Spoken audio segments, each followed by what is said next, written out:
Pronto.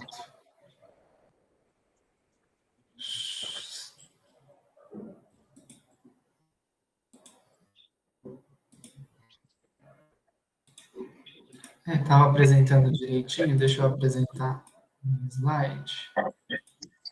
Apresentar. Aqui. Então, olá para todo mundo.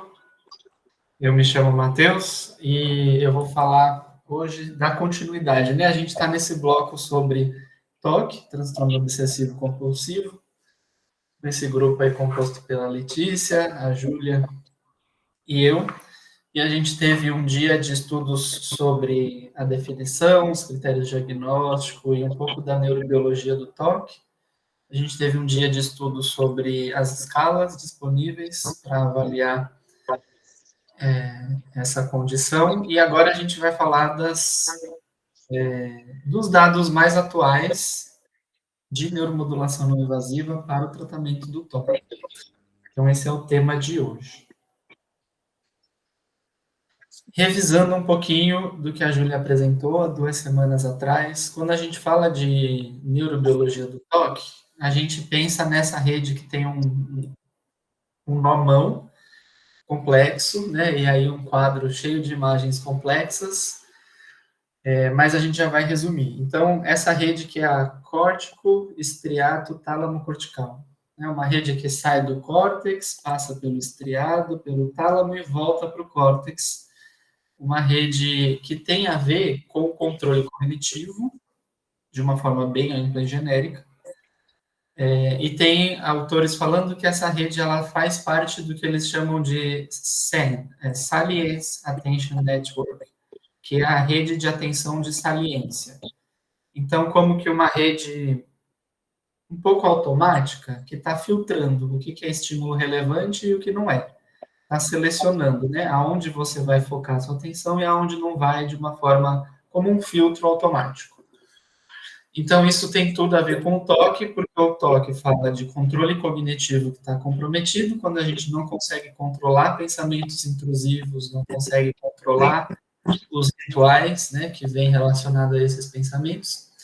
E o TOC também está relacionado com essa rede de saliência, porque pensamentos automáticos que vêm e vão na cabeça o tempo inteiro poderiam não ter nenhum significado. Mas no caso do TOC, esses pensamentos automáticos ganham muito peso, né? Vem carregado de muito afeto e são pensamentos que controlam ações e escolhas. Então é nessa rede que se discute que alguma coisa está atrapalhando. Quando a gente fala de neuromodulação não invasiva, a gente fala de estimular regiões corticais, ou seja, regiões mais superficiais do cérebro. E aí essa imagem vai falar, né, de uma área cortical, que é a área premotora e sensório-motora, que vai ter projeções para tálamo e todo o resto da via. Aqui em verde, também uma área cortical, que também faz parte, que é o córtex pré-frontal dorsolateral e também o córtex órbito-frontal. E aqui em azul, essa área mais medial e mais profunda não está escrito, mas na literatura, e hoje a gente vai ver o córtex cingulado anterior, né? Giro do símbolo, essa parte pintada de azul no córtex. Então, essas 3 áreas são as áreas que a gente vai falar mais para frente, alvo de estimulação, e eu quis já trazer uma imagem para a gente revisar e resumir. Então, o que eu fiz para preparar essa apresentação e trazer para vocês? Eu me inspirei no formato do guideline, mas eu não fiz um trabalho de desenvolvimento de um guideline, mas eu me inspirei nos passos. Então, o primeiro passo, uma pergunta aí. Quais são as evidências mais recentes em relação ao uso de neuromodulação para tratamento do TOC? Dessas evidências, quais seriam os protocolos mais recomendados? Isso eu não vou responder, eu vou discutir com vocês. E aí, lembrando, né, quando a gente vai olhar para a evidência, para quem está chegando agora, a gente vai olhar para ensaio clínico, que é você pega um protocolo de tratamento, junta um tanto de pessoas com TOC, aplica o tratamento e aplica um placebo e vê o grupo que recebeu a intervenção e o grupo placebo teve melhor ou não. Aí você está avaliando uma intervenção específica. E a meta-análise pega um conjunto de ensaios clínicos, né, semelhantes, e avalia se vários artigos diferentes avaliando o mesmo tipo de tratamento, ele encontra algum dado significativo ou não. Então, o que a gente faz quando a gente vai fazer esse levantamento de dados? Eu pesquisei, né? A gente pesquisou sobre estimulação magnética transcraniana, estimulação por corrente contínua, estimulação do nervo vago, aplicado diretamente ao toque. Esses foram os termos de busca buscados no PubMed. E, muito importante, filtrando apenas meta-análises a princípio, primeiro passo, e em seguida as meta-análises publicadas nos últimos 5 anos, para a gente olhar as evidências mais recentes.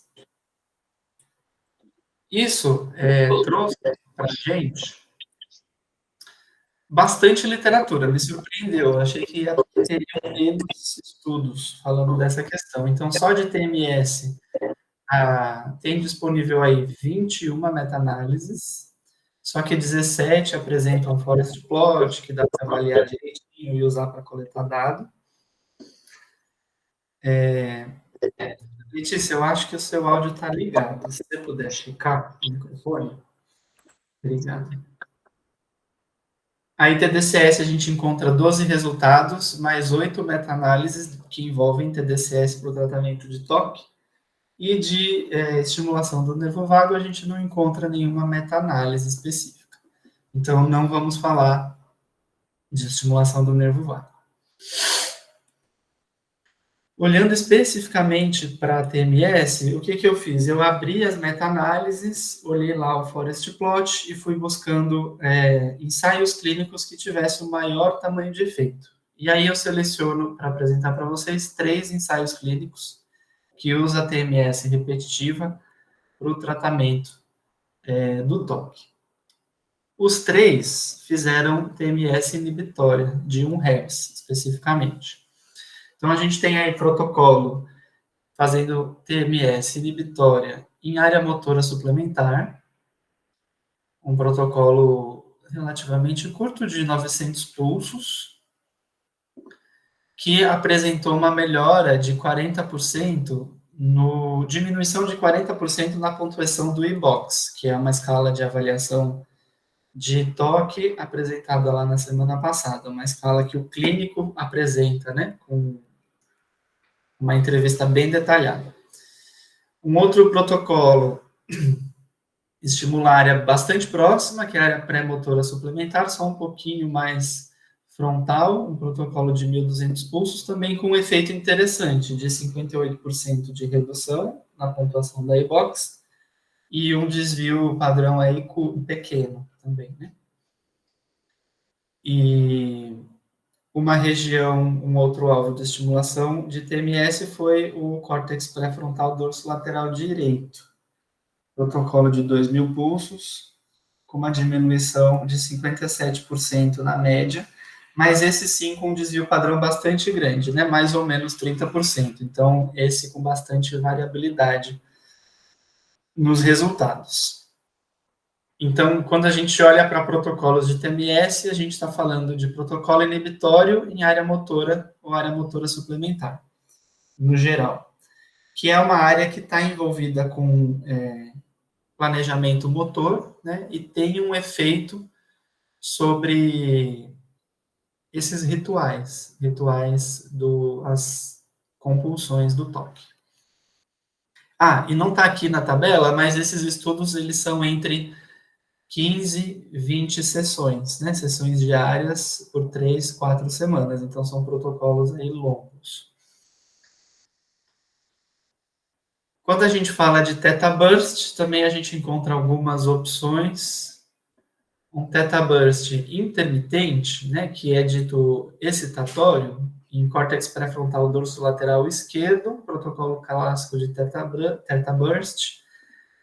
O artigo diz que todos os participantes no grupo intervenção responderam com uma redução de pelo menos 20% no iBox também, e esse estudo ele teve uns dados mais difíceis de entender, então eu não consegui dizer a média de redução. Talvez a média seja mais do que isso, mas pelo menos redução de 25%. Eu não consegui encontrar também média desvio padrão. E aí esse outro protocolo já diferente, de Theta Burst contínuo, que é inibitória, ela foi realizada em região do órbito frontal, córtex sobre órbito frontal direito. Órbito frontal é um pouco acima da órbita, né? Então aqui a gente está falando de FP2 especificamente. Não encontraram redução no iBox, parece que não é a melhor opção para sintomas de toque, mas encontraram redução nos sintomas de depressão associados. Então, uma possibilidade diferente aí. E quando a gente... sim, um estudo de TMS profunda, uma TMS excitatória no cingulado anterior, né, no córtex cingulado anterior, esse mais medial e interno, um protocolo longo de 25 sessões e 2.000 pulsos cada, encontra uma melhora de diminuição de 45% no iBox. Então, um resultado parecido com os protocolos de TMS inibitório, mas nesse caso uma TMS profunda, com uma bebida especial. E em TDCS, a gente encontra uma possibilidade de intervenção, que é TDCS catódica em área motora suplementar, então seguindo a mesma lógica da TMS inibitória. Aqui esse 900 pulsos está errado, né? Deveria ter sido editado. É um protocolo de 20 minutos a 2 miliamperes, 5 sessões, se eu não me engano, 5 ou 10 sessões, é um protocolo mais curto, com uma média de diminuição de 22% do iBox. Então,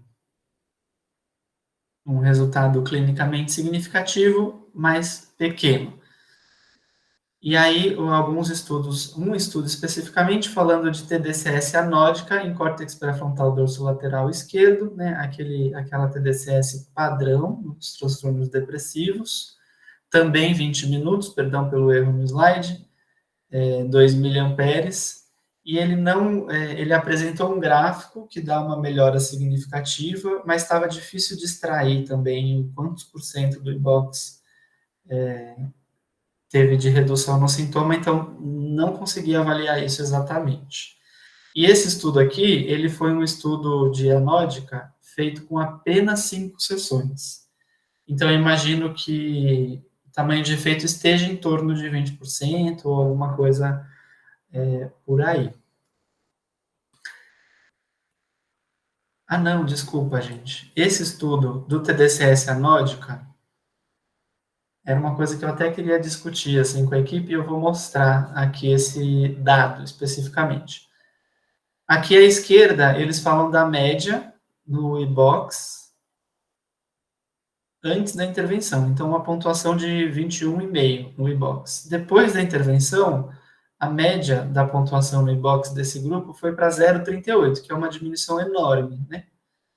Então, por isso que eu coloquei essa interrogação. Na verdade, foi isso que aconteceu.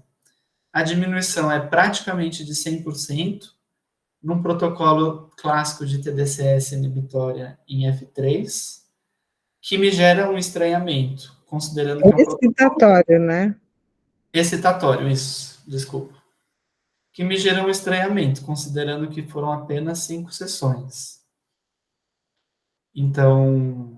E não foi replicado esse estudo, é só um ensinamento. Então, eu colocaria aqui, realmente, deixaria bastante interrogações para esse estudo número 9. Então, esse é um resuminho do que a gente tem de dados, e aí eu vou voltar um pouquinho para a gente fazer uma apreciação mais crítica. Então, pensando em tamanho de efeito, o que a gente tem de interessante é realmente a TMS profunda ou a TMS clássica inibitória. quando a gente discute essas duas modalidades, a gente sabe que a TMS profunda, ela tem uma bobina específica que é menos acessível, é menos comum da gente encontrar. Então, eu não daria preferência para essa modalidade. Eu iria mais para essas modalidades aqui de uma TMS inibitória com uma bobina figurinha 8 clássica e que pode ser replicado com outras bobinas. Então, desses 3 estudos, qual que tem o maior tamanho de efeito? Esse de 58%, esse estudo 3, em área pré-motora suplementar. E também Você o desvio tem, padrão pequeno. Oi. você tem, Matheus, mais detalhe? Bobina em 8, é, é, na área motora suplementar, como eles fizeram para achar a área motora suplementar ou a pré-motora suplementar, e também quantos pulsos no trem, qual o intervalo Uhum. entre os trens, seria bom a gente ver tudo isso, em vez de só ver o número Ah, total de pulsos. aham. Especificamente esse a gente está falando de 1 Hz, uma estimulação de 20 minutos, apenas um trem com um pulso por segundo, né? E a intensidade é 100% do limiar motor. Esse foi um estudo de 10 sessões diárias, 5 dias, pausa 2 e 5 dias. No geral, os Como é que artigos, é? eles 10 estão... sessões diárias? Não, 10 sessões, Uma por dia. uma por dia, pulando o fim de semana. Por 10 sessões, então são 5 numa semana e 5 na outra. A Isso. 100% do limiar motor em área motora suplementar. E Aham. como ele faz para achar e qual foi a bobina e o número de pulsos no trem de pulso e o intervalo, tempo de intervalo. A bobina foi uma bobina figurinha 8. Eu estou olhando aqui para minha tabela. E foi apenas um trem de 1.200 pulsos a 1 Hz. Não teve intervalo. Tá, é porque tem máquinas que permitem, né? Você regular para 1.000 pulsos. Tem máquinas que não permitem. Aí a gente, como é inibitório, a gente costuma botar, se ela permitir só 300 pulsos ou 500 pulsos, você põe 2, 3 com intervalo de 1 segundo. E aí equivale a esse aí. Mas, pelo jeito, qual foi a máquina que eles usaram? Eles falam? Eu posso abrir o artigo aqui rapidinho. Não, não, não precisa. Tá. Eu não anotei aqui na minha tabela a máquina que eles falam. Mas, assim, pensando pela sua experiência também, qual dos dois protocolos você colocaria como primeira opção? O que reduziu 58, os dois tiveram o mesmo tempo, 10 sessões a 100%, com bobina 8. O que teve de diferença, os dois foram bobina em 8 a 1 Hz. Esse protocolo da área motora suplementar, ele teve menos pulsos, ele foi um protocolo de 9.000 pulsos, 110% do limiar motor, um 900 pouquinho, pulsos, né? 900 pulsos, 110% do limiar motor, e ele foi feito em 25 sessões. Hum. Então, as sessões foram mais curtas, menores, só que tiveram mais sessões. Então, sem dúvida alguma, o melhor protocolo é esse da pré-SMA, porque ele melhorou mais, né, na escala, fez menos sessão, então é mais custo efetivo, né? Uhum. Porque você tem menos sessões para atingir um resultado até melhor. Então, me parece, nesse caso, que aumentar o número de pulsos, né, em vez de 900 fazer 1.200, parece ter um efeito melhor. Parece que sim. Entendi. E também essa diferença no alvo. Eu fico pensando aqui a título de hipótese que estimular a área motora suplementar, se você vai para pré-motora suplementar, é um pouquinho mais frontal ainda, né? Uhum. Então, isso pode trazer um efeito diferente, uma área estimulada que possa trazer um efeito diferente. A maioria dos artigos, elas definem a área motora suplementar como 1,5 cm anterior a CZ. Anterior a CZ. E aí a pré-SMA que eu estava querendo entender, é 2 centímetros à frente de CZ, é o quê? Deixa eu checar exatamente aqui, talvez.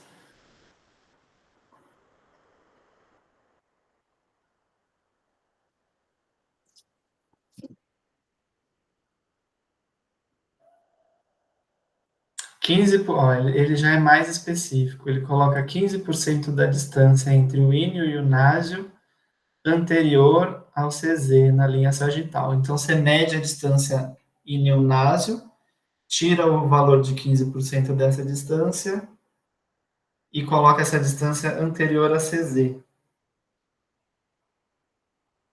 E chama isso de pré-motora suplementar.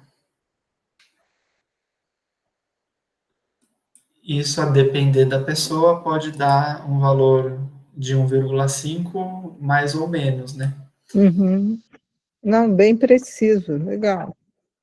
É bem preciso. Gostei disso. E aí, olhando para algum plano, né, isso seria, por exemplo, um plano A, uma primeira possibilidade de intervenção, área motora, pré-motora suplementar, um TMS inibitória.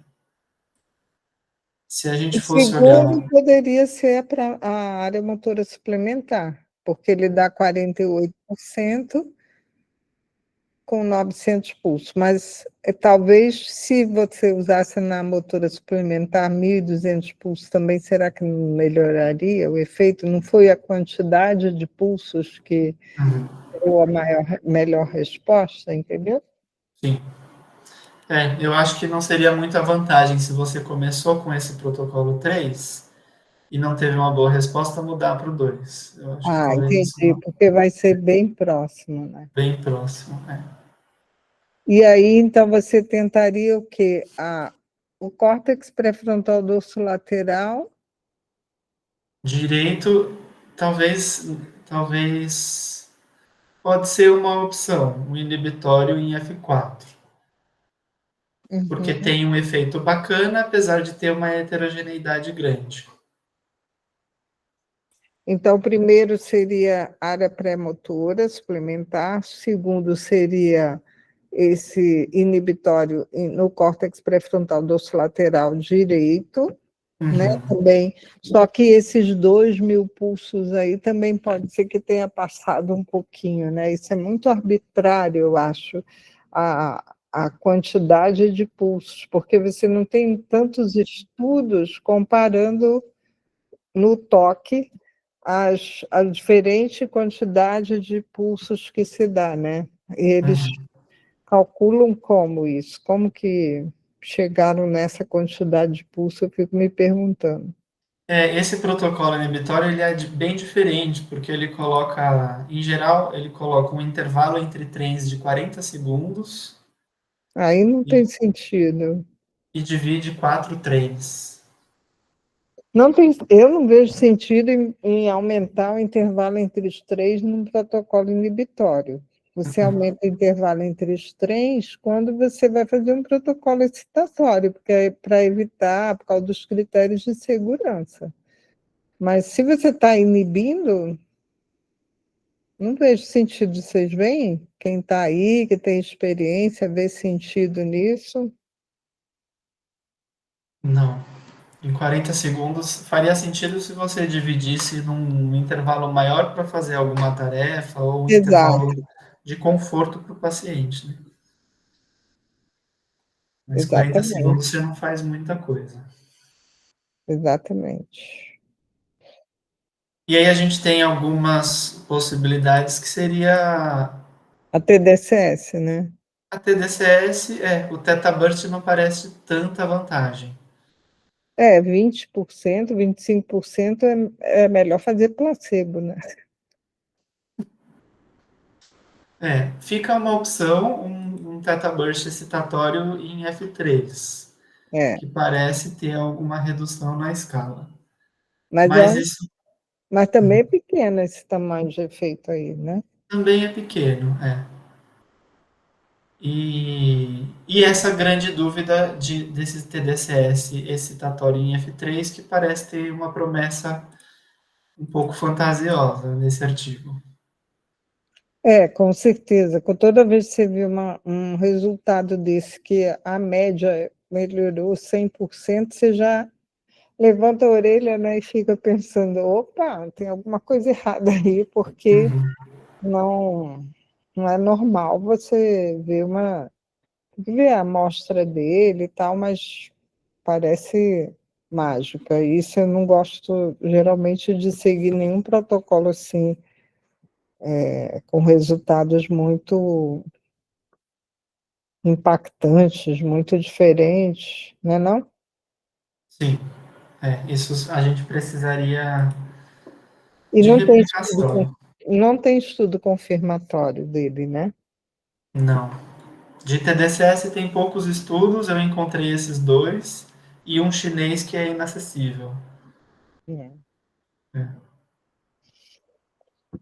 Bom, que grupo bom, adorei a apresentação de vocês. A Júlia, agora eu queria entender, assim, em cima do que a Júlia apresentou no primeiro dia, né, do que acontece no cérebro das pessoas com toque, o que vocês conseguem encaixar, né, do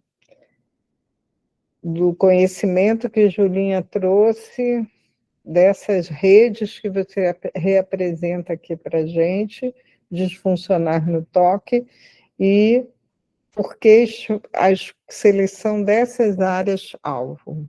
Uhum. Uhum. Se alguém quer falar e complementar ou perguntar. Trazendo um compilado, né? Então, o que sugere de base neurobiológica é essa via córtico estriado tálamo cortical, que envolve o giro anterior do cíngulo, que foi um alvo, mas não teve tanta. Teve resposta, que foi a de TMS, então isso está de acordo com a base neurobiológica. A gente só não escolhe fazer a TMS profunda pela dificuldade de acessar a tecnologia. E aí sobraram dois alvos, que é o córtex pré-frontal e a área motora suplementar. E então os resultados vão dizendo que estimular a área motora suplementar ou pré-motora suplementar tem mais efeito que estimular o córtex pré-frontal. Essa é uma área que fala de planejamento motor.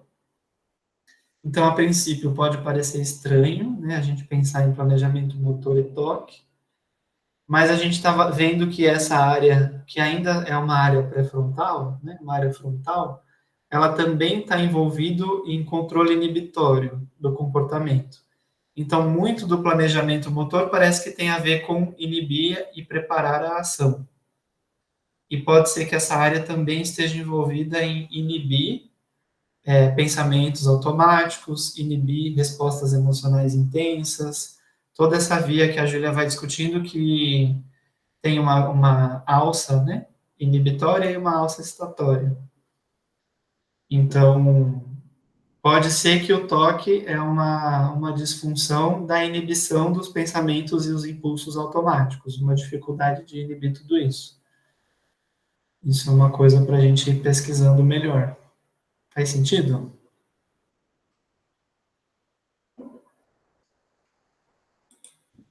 Eu acho. Fala aí, Dani.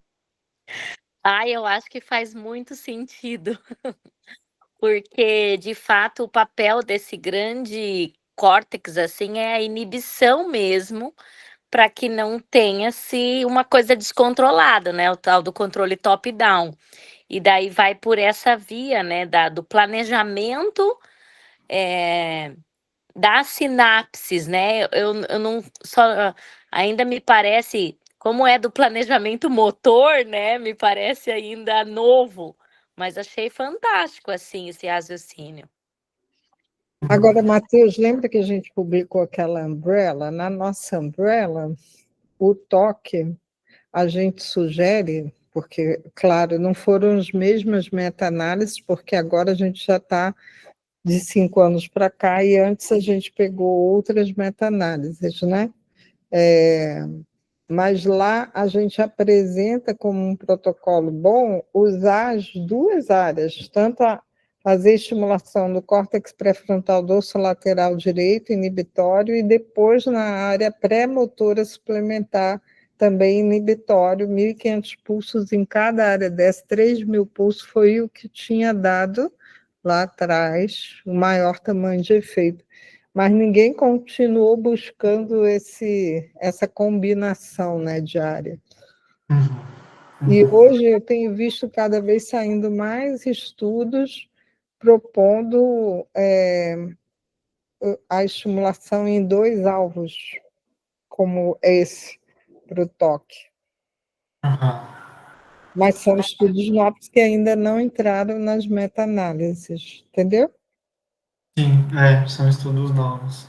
Faz sentido porque ainda mais a gente vai desenvolvendo essa visão da neurociência na psiquiatria para menos uma visão de falta de neurotransmissor, e aí vai para uma visão de uma área específica, e agora a gente vai para uma visão de rede, né?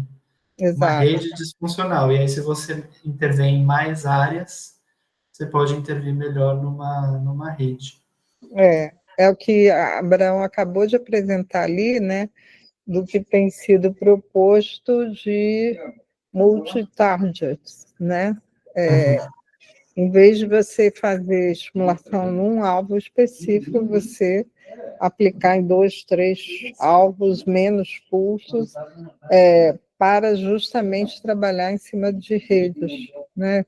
A resposta pode ser maior, melhor do que se você fica só num alvo e espera que esse alvo ative toda a rede, entendeu?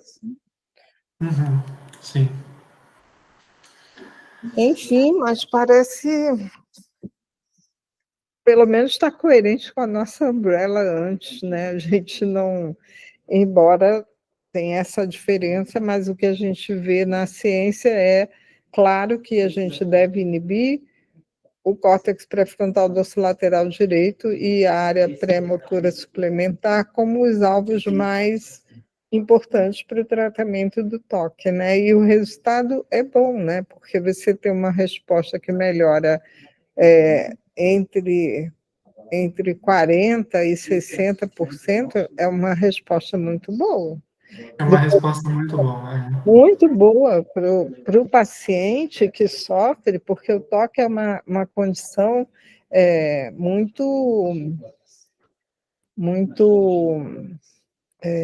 desestabilizadora, que dificulta a pessoa estar nas atividades de vida diária, né? As pessoas percebem os rituais, as pessoas brincam muito, né? Com a pessoa, falando sobre as condições. Então, essa pessoa tende a se isolar muito para não se expor, né? Socialmente. E é muito sofrimento, porque é uma cabeça que não dá uma folga, assim, né? Fala, Dani. Então, até eu, depois que eu falei que essa área motora, né, ou pré-motora, e até mesmo eu estou pensando aqui em gânglios da base, em núcleos da base, essas áreas também subcorticais, porque se eu uso o movimento repetitivo, ele precisa ser planejado em algum lugar. Então, desse movimento repetitivo também a justificativa clara de que precisa dessa rede motora, porque vamos pensar assim, que um padrão de comportamento, né, psíquico, ele faz uma ativação dessa área motora que produz o movimento, né? E com repetições e sem o freio, né? E justamente essa área, né, a área motora suplementar, ela faz essa integração, né? Ela tá justo fazendo essa integração entre a cognição O pré-frontal também, isso, né? e, Isso, e o motor. e o motor. Então, o comportamento e os pensamentos se se integram justamente nessa área. Então, me parece muito lógico, né, pensar nessa região como um principal alvo no caso do toque. E nós podemos, inclusive, pensar naqueles tiques também que se dão assim no rosto, né? Ou a expressão facial. Também é uma área usada para síndrome de Tourette.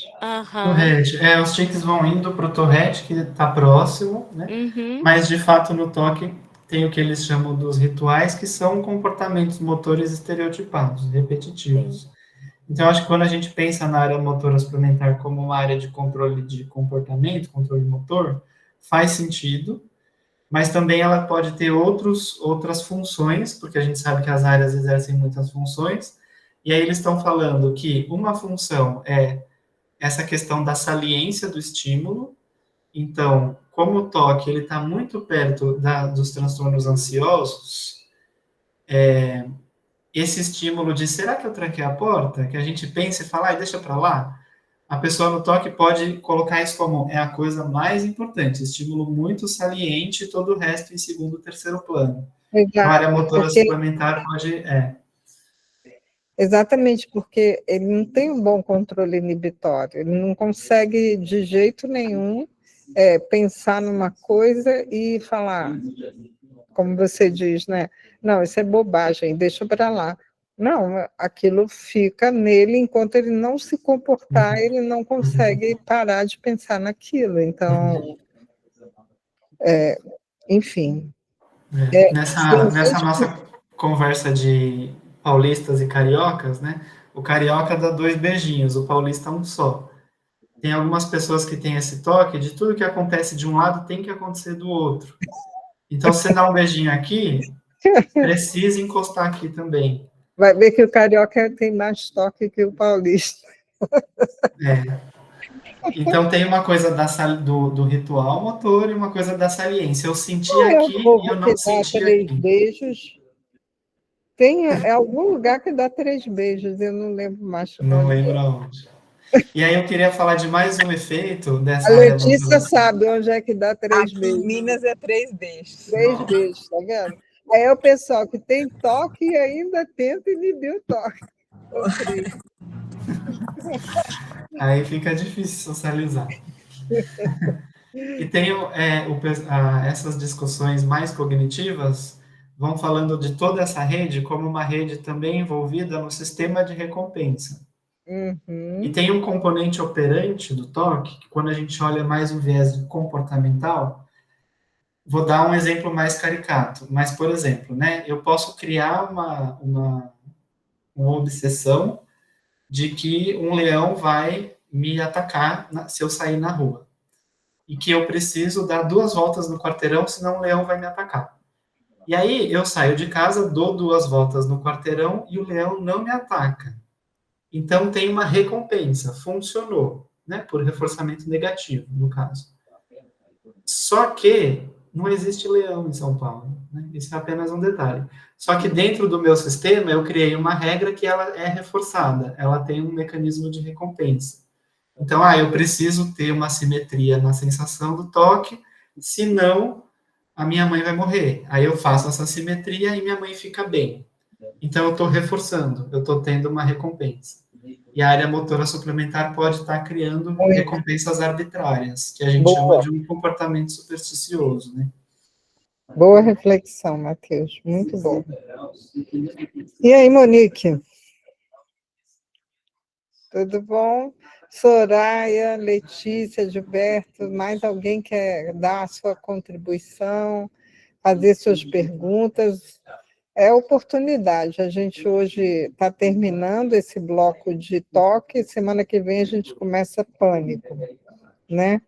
Então, seria bom que vocês... Tudo bom, Soraya? Bom te ver. Se alguém quiser complementar perguntas, aproveitem.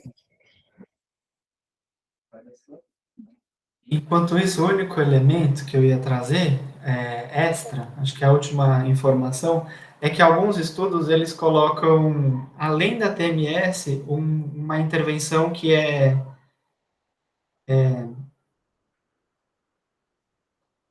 Esqueci a palavra certa. É como se fosse uma eliciação com prevenção de resposta. Então, você provoca o ritual e previne. Então, você fala para a pessoa, tá sujo aqui, mas não pode limpar. E isso é um estudo com a TMS profunda, que teve um tamanho de efeito bastante grande, né, e também um desvio padrão pequeno. Então, isso vai dizendo que a TMS profunda é bacana, mas não foi só isso, foi a exposição, lembrei, é a exposição com prevenção de resposta, que é uma terapia ativa recomendada para o TOC. Os outros estudos de TMS clássico inibitório não fez essa associação, mas eu imagino que se tivesse, talvez encontrasse um efeito tão bom quanto ou ainda maior. Bom, excelente observação. Perfeito, Matheus. Muito bom. Mais alguém complementando?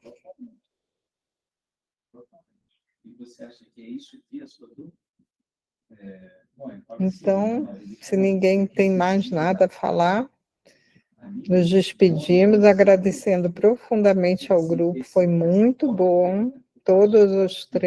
As três apresentações, da Júlia falando do cérebro foi excelente, da Letícia dos instrumentos também excelente, e agora do Matheus complementando. Então, só agradecer o esforço que vocês fizeram, eu acho que preencheu muito bem essa nossa sede de aprender. Mas você acha que daria para fazer um roadmap desse ou não? Acho que não, né? Tem pouca evidência, né, Matheus? Tem bastante meta-análise, né? Quando a gente encontrou bastante, comparado ao de ansiedade generalizada, tem mais que o dobro, eu acho. Uhum. Então, daria para fazer, igual o de ansiedade generalizada. A pergunta que eu faço, bom, eu acho que eu vou parar a gravação, porque para não misturar as coisas, tá?